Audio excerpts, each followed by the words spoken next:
ॐ शन्नो मित्रशं वरुणशं नो भवत्वर्यमा शं न इन्द्रो बृहस्पति शं नो विष्णुरुक्रमः नमो ब्रह्मणे नमस्ते वायो त्वमेव प्रत्यक्षं ब्रह्मासि त्वमेव प्रत्यक्षं ब्रह्म वदिष्यामि ऋतं वदिष्यामि सत्यं वदिष्यामि तन्मामवतु तद्वक्तारमवतु अवतु माम् अवतु वक्तारम् ओम शांति शांति शांति। નમસ્કારમ. અમૃતમ શ્રેણીમાં આપ સૌનું સ્વાગત છે. આપણે જોયું કે છાંદોગ્ય ઉપનિષદ એક એવો ઉપનિષદ છે કે જે જીવનના સામાન્ય અનુભવોમાંથી આપણને છેક ઉર્ધ્વતર પરાત્પરના અનુભવ સુધી લઈ જઈ શકે એવી ક્ષમતા ધરાવે છે. અહીં આપણે એ જોયું અત્યાર સુધીમાં કે જે સત્તા છે, વાસ્તવિકતા છે, રિયાલિટી છે. આમ તો 3 પ્રકારની રિયાલિટી છે, પણ જે સત્તા છે તે એની પ્રકૃતિ કેવી છે, એ ઉર્ધ્વ આરોહણ અને અવતરણ એ બંનેમાં એ કઈ રીતે કામ કરે છે તે આપણે જોયું. અને આપણે એ પણ જોયું કે આપણા જે કર્મો છે એને લીધે જ આપણને જે પણ સુખ દુઃખ વગેરે કંઈ પણ મળે છે, આપણા જન્મ અને મરણ એ બધું જ જો કોઈ નક્કી કરતું હોય તો બીજું કોઈ નહીં, પણ એ જ આપણા કર્મો. એટલે કર્મ પ્રધાન વિશ્વ કરી રાખા. કર્મ પ્રધાન વિશ્વ બનાવ્યું છે પરમાત્માએ. બીજું કે જ્યારે આપણને ખબર પડે કે આ પંચાગ્નિ એ 5 અગ્નિ વાસ્તવિક અગ્નિ નથી, પણ આ 5 અગ્નિ એ મેડિટેશનલ ટેકનિક્સ છે જે આપણને અત્યારે જે વિરાટ યજ્ઞ ચાલી રહ્યો છે તેની સાથે આપણને સંલગ્ન કરી શકે છે. અને જો આપણને આ આવિર્ભાવ, આ સર્જન કેમ થયું, શા માટે થયું, કેવી રીતે થયું એનું જો જ્ઞાન ના હોય ત્યાં સુધી આપણે એ આવિર્ભાવમાંથી મુક્તિ મેળવી શકતા નથી. એનામાંથી મુક્તિ મેળવવા માટે પણ જ્ઞાન આવશ્યક છે. આપણે એ પણ જોયું કે બાળકનો જન્મ, માતાના ગર્ભમાંથી બાળકનો જન્મ થાય એ કોઈ જાદુથી નથી થયો. એ બાળકને ગર્ભમાં લાવવાથી માંડીને જન્મની પ્રક્રિયા અને તેના ઉછેરની અને પૂરેપૂરા જીવનની પ્રક્રિયામાં પૂરેપૂરા બ્રહ્માંડના કોષો, બ્રહ્માંડની શક્તિઓ એ એમાં કાર્ય કરી રહી છે. અને એટલે આપણે પિંડેશો બ્રહ્માંડે કહીએ છીએ. પિંડને બ્રહ્માંડની સાથે એકતા તો છે જ, ઇન્ટરકનેક્ટેડનેસ છે જ, પણ આપણને ખબર નથી, આપણે અજ્ઞાની છીએ. એટલે એ જોડાણ, એ ઇન્ટરકનેક્ટેડનેસ, એ આંતરિક જોડાણ જ્યારે ખબર પડી જાય ત્યારે એ જ જીવ એ શિવ બનવાની ક્ષમતા ધરાવે છે. બીજું કંઈ કેટલાક એવા રહસ્ય છે. દાખલા તરીકે વરસાદ કેમ પડે છે, વાદળો કેમ થાય છે, એ બધી જ અકલ્ટ ઘટના પહેલાં ઉર્ધ્વમાં બની જાય છે. માણસ બીમાર થવાનો હોય છે, બીમારીના લક્ષણો પહેલાં ભીતરમાં ખબર પડી જાય છે. તમને એક વિડીયો સજેસ્ટ કરું, જો અનુકૂળતા હોય તો શોધી કાઢજો. સ્પિરિચ્યુઅલ રિયાલિટી મેં તો લગભગ 40,000 વ્યક્તિઓને એની કોપી મોકલી હતી શિબિર દરમિયાન. એ તમને બતાવશે કે કેવી રીતે ઉર્ધ્વમાંથી ઉર્જા આવે છે અને એ ઉર્જામાં આપણામાં જે રોગો હોય તે રોગોને પણ દૂર કરવાની એનામાં ક્ષમતા છે. એટલે આ બધી વસ્તુઓ એ આપણને ખબર નથી, કારણ કે એ સિક્રેટ છે. અને એક સિક્રેટ મહત્વનું એ છે કે ક્ષત્રિયો દ્વારા જળવાયેલું છે. નોર્મલી એમ કહેવામાં આવે કે બ્રાહ્મણો પાસે જ બધું હોવું જોઈએ, બ્રાહ્મણોમાં એક અહંકાર પણ હોય છે, પણ અહીં ક્ષત્રિય પાસે એ સિક્રેટ રહેલું છે. તો આ બધું સૂક્ષ્મમાં પહેલાં થાય છે. કંઈ પણ બને છે તે વિશ્વની કોઈ પણ ઘટના સૂક્ષ્મમાં બને છે. અને એટલા માટે યોગીઓ જે કેટલીક ઘટનાઓને નિવારી શકે છે, દૂર કરી શકે છે, તે આ તાકાતથી કરે છે. કારણ કે જે સૂક્ષ્મમાં જો કોઈ નિષેધાત્મક ઘટના બનવાની હોય તો તેમની યોગ શક્તિ લગાડીને એ માનવજાતને એની મદદ કરે છે. આ છે યોગીઓની તાકાત. અને તેનાથી આપણને ખબર પડશે આ છે મા ભારતીની તાકાત. જે મા ભારતીએ કેટલાય સેંકડો હજારો કરોડો યોગીઓ પેદા કર્યા. તો હવે આપણે આગળ જોઈએ. This concept of comprehensiveness is the secret of the meditation, that is પંચાગ્નિ વિદ્યા. આ જે કોમ્પ્રિહેન્સિવનેસ છે, આ બધું જ ભેગું થઈને એક ઉપસંહારક રીતે આપણી પાસે જ્યારે આ જ્ઞાન આવે છે ત્યારે એની સંકલ્પના સ્પષ્ટ થાય છે ત્યારે એ પણ એક મેડિટેશન છે પંચાગ્નિ વિદ્યાનું. And if it is lost it ceases to be a meditation. અને જો આ પ્રકારની એક સમૂહાત્મક સંગ્રહાત્મક એવી સંકલ્પના જો આપણી પાસે ના હોય તો એ ધ્યાન આપણું નિષ્ફળ જાય છે. Actually any meditation is the attempt of the mind to bring all the parts of the psychic organ into a single focus of organic action. વાસ્તવિકતા તો એ છે કે ધ્યાન કરવાનો કોઈ પણ પ્રયત્ન, any attempt on meditation is the attempt of the mind, એ મનનો પ્રયત્ન છે. મનનો પ્રયત્ન શું છે કે આપણામાં રહેલી જે આત્મિક શક્તિ છે, જે બધા જ વિભાગો આપણા શરીરના વિભાગો ઉપર કામ કરે છે, કામ કરતી રહી છે, એને એક પર્ટિક્યુલર એક્શન, પર્ટિક્યુલર કાર્ય કરવા માટેનું જ્યારે ફોકસ થાય છે, એની ઉપર કેન્દ્રિત થાય છે, તે અગત્યનું છે. This connectedness of the sacrifice as a ritual, આ જે યજ્ઞ કે સેક્રિફાઈસ જે નામ આપો તે, એનાથી જે જોડાણ થાય છે એ તો એક વિધિ છે. એઝ અ રિચ્યુઅલ એ વિધિ જ છે. એ જોડાણ થાય છે ત્યારે there is this inner harmony in the inner sacrifice. ત્યારે એક આંતરિક સુસંગતતા આવે છે, સુસ્વરતા આવે છે, હાર્મની આવે છે, સંવાદિતા આવે છે. Inner harmony in the inner sacrifice perform to what we call meditation.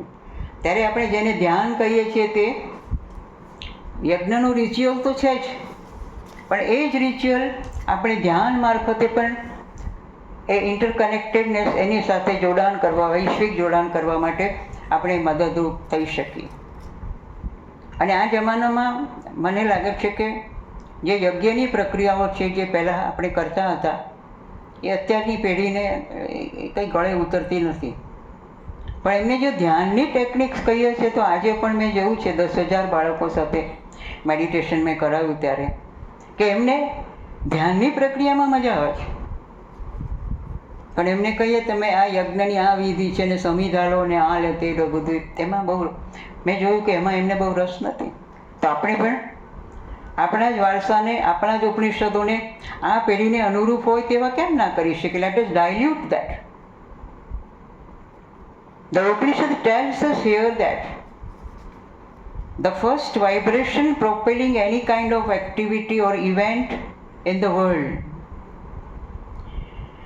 કોઈ પણ પ્રકારની પ્રવૃત્તિ કે કોઈ પણ પ્રકારનો પ્રસંગ જ્યારે જગતમાં બને છે ત્યારે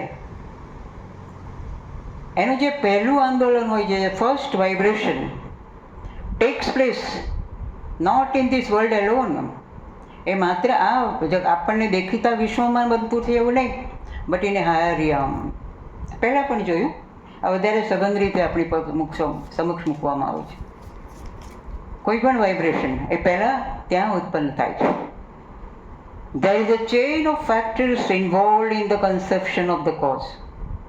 અને એનામાં પછી ધીમે ધીમે ક્રમશઃ કેટલાય બધા આસ્પેક્ટ છે, કેટલાય ફેક્ટર્સ છે, કેટલાક અંગો છે કે જે એમાં ઉમેરાય છે. પહેલું કોઝ કયું છે? The first cause is the real cause which pushes itself downwards to lower levels of reality. પહેલું જે કોઝ છે તે સાચું કોઝ છે, તે સાચું કારણ છે, અને ધીમે ધીમે ધીમે એ સત્તાના નિમ્નતર પ્રદેશોમાં પણ ઉતરી આવે છે. until they express themselves in space and time. એ અવકાશમાં અને સમયમાં પોતે અભિવ્યક્ત થાય ત્યાં સુધી પહેલું વાઇબ્રેશન ધીમે ધીમે ધીમે ધીમે એ નીચલા સ્તરે આવતું જાય છે. This expressed form in space and time alone is known by us. આપણને તો ફક્ત આ સમય અને અવકાશમાં જે અભિવ્યક્ત થયેલી છે તે જ વસ્તુ દેખાય છે. seen by us, એ જ જોઈએ છીએ. felt by us, આપણે તે જ અનુભવીએ છીએ. અને experience by us, એની જ આપણને અનુભૂતિ થાય છે. even our very existence itself, even આપણું જે અસ્તિત્વ છે તે પણ, our very existence itself is regulated by the presence of the sun. આપણું અસ્તિત્વ છે તેને પણ જો કોઈક વ્યવસ્થિત નિયમનમાં રાખતું હોય તો તે સૂર્ય છે. એટલા માટે સૂર્યની ઉપાસના એને પ્રમુખ સ્થાન આપવામાં આવ્યું છે. એ રામચંદ્ર હોય કે કૃષ્ણ હોય, બધાએ સવારમાં ઉઠીને સૂર્યની ઉપાસના કરી છે.